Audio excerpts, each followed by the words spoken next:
I got a chiseled jawline in 6 weeks using a 3-step formula that works for everybody. Back in the 1970s, some bodybuilders from Venice Beach figured out a jawline exercise that is so extremely effective that you'll see results in 3 weeks. They used it to define their face, build their jawline, and win competitions for 2 years before anyone else even knew about this. Anyone else like Hollywood. In Hollywood, the more attractive you are, the more successful you are, and the more money you earn. So if there's a way to look better, they're gonna find out. But that is just one of the 3 steps I'm sharing with you. The 3 steps, they're not gonna shock you. There's nothing too fancy about them. They just work. You're gonna see how my jawline formula is kind of like making a burger. Why do they call it a hamburger? There's not even any ham on it. It's beef. Step number 1, that's going to be about setting the foundation of your jawline. You need to do this first. It's kind of the bread that holds everything together. Number 2 is building muscle, the meat of the burger. It's the central ingredient in your jawline. This is what I was babbling on about, that Hollywood secret. That's this one. Number 3 is about chiseling and defining your jawline. It puts the finishing touches on your jawline, really chisels it. It's like adding the sauce and the flavorsome condiments to your mouth-watering burger.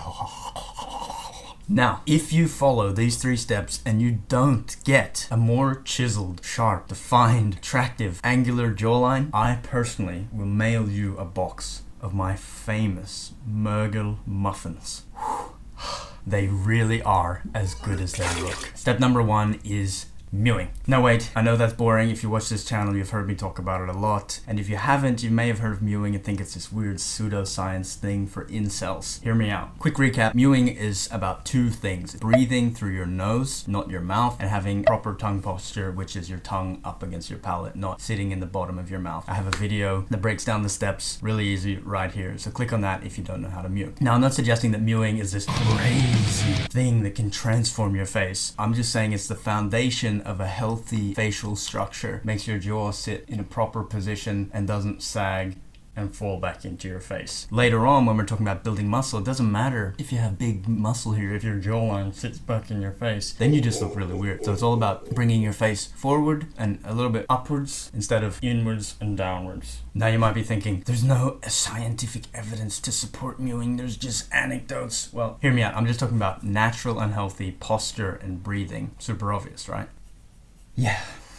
I didn't say these steps would be exciting, I said that they would work. So why is mewing the first step? Because it sets the foundation for your whole face. It's the bread of the burger holding the other ingredients together. And just look at people with strong jawlines. Do you see them with their mouth hanging open? They all have their mouth closed. Doesn't that say something? Rant over. That's step 1. If you don't know how to mew, click and watch this video. Accept that it's going to take a while to actually learn how to do the posture, and then it's going to take a while to see the results. It's a long-term game and you want to be doing it for the rest of your life. Step number 2 is chewing. That is all about building the masseter muscles, the Brad Pitt muscle, the jawline muscle. It's this one right here on the side of your face.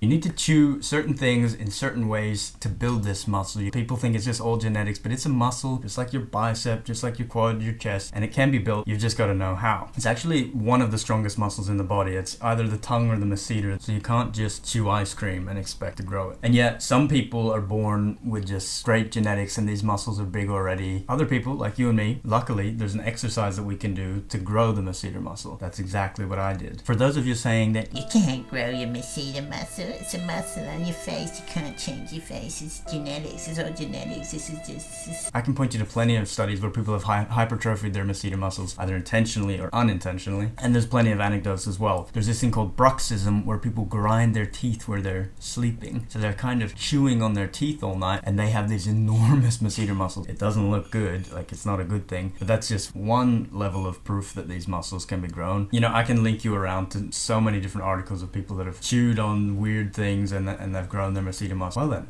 how do you grow your masseter muscle in a healthy, natural manner? I tried everything. First I tried like chewing 6 pieces of chewing gum. Then I tried cutting up a swimming cap and chewing on that. Then I tried chewing on a squash ball, chewing on a piece of leather. None of them worked. I ended up finding Jawline, those rubber gag chew toy things. But it's such an unnatural motion. Like your mouth is so wide open and you're chewing like this. You never end up actually chewing things like that. It's just super unnatural motion for your jaw, and you put a lot of stress on your jaw hinge here. And anyway, it works the wrong muscle. You grow your temporalis muscle here. Like if you've tried Jawline, you can feel it here. You feel your head getting wider here. That is not what you want. It's all about the masseter muscle here. Eventually, I found mastic gum.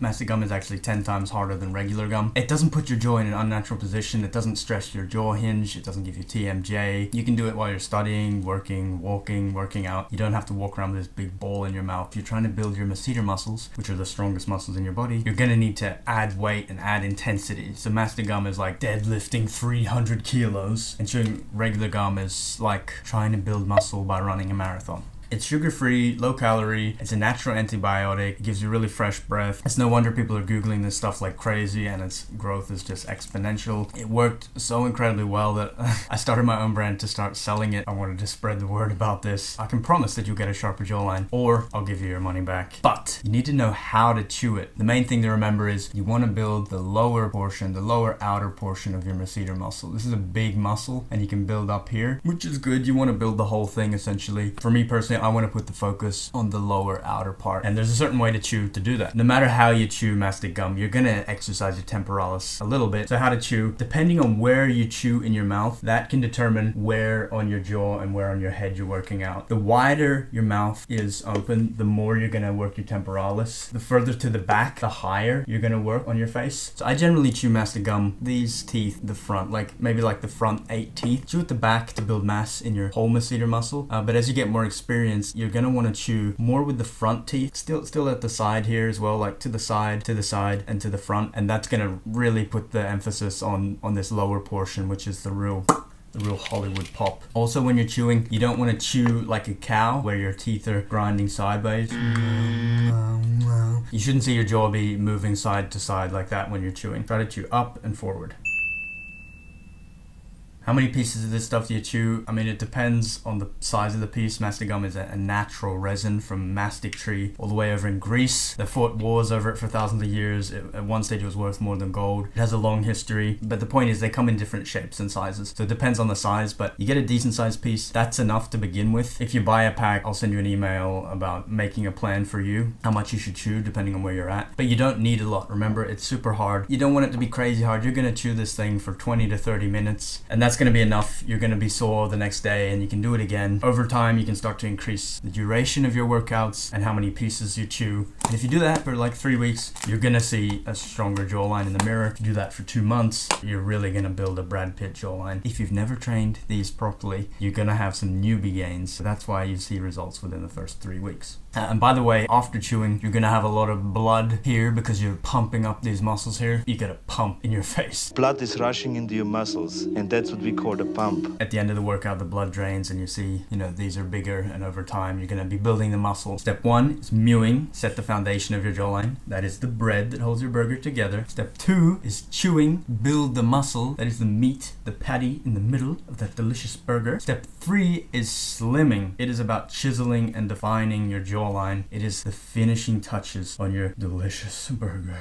I'm getting burgers after this. All the hard work that you do from mewing and chewing won't be visible if you have too much fat on your face. So you can have a fantastic jawline, it's just that it's covered in fat. So you need to lose the fat so that you can see that jawline. I mean, you can find these weight loss transformations. People get super shredded jawlines just from losing weight. But how do you lose weight without starving yourself, starting running, which everybody hates running except for runners. And I don't want the world to see me. The thing about weight loss is we know how to do it. It's very clear what we need to do. It's just really hard to do in this modern world. Resisting temptation, having the discipline. You already know that you have to reduce the number of calories that you eat. You already know that it's easier to not eat this 500 calorie piece of cheesecake than to run 5 miles to burn off that cheesecake. You know how to do it. It's just that it's so damn hard and it requires so much willpower to do. What you need to do is make it easy to eat healthier and to eat less. I have a few ways to hack my biology and my psychology to help me do that. I'll be making a video on that real soon, so make sure you're subscribed. Now, I didn't really speak about how mewing can go seriously wrong. You might end up looking like a melted candle. If you're new to mewing, you're gonna make one of the 10 common mewing mistakes, and I made a video to help you avoid that. Unless you actually want to look like a melted candle. I hadn't really considered that. For your own good, please watch that video. Click on it right now, and I'll see you there. As always, it was really nice to see you. I hope you enjoy the rest of your day, and I look forward to seeing you soon. Bye bye.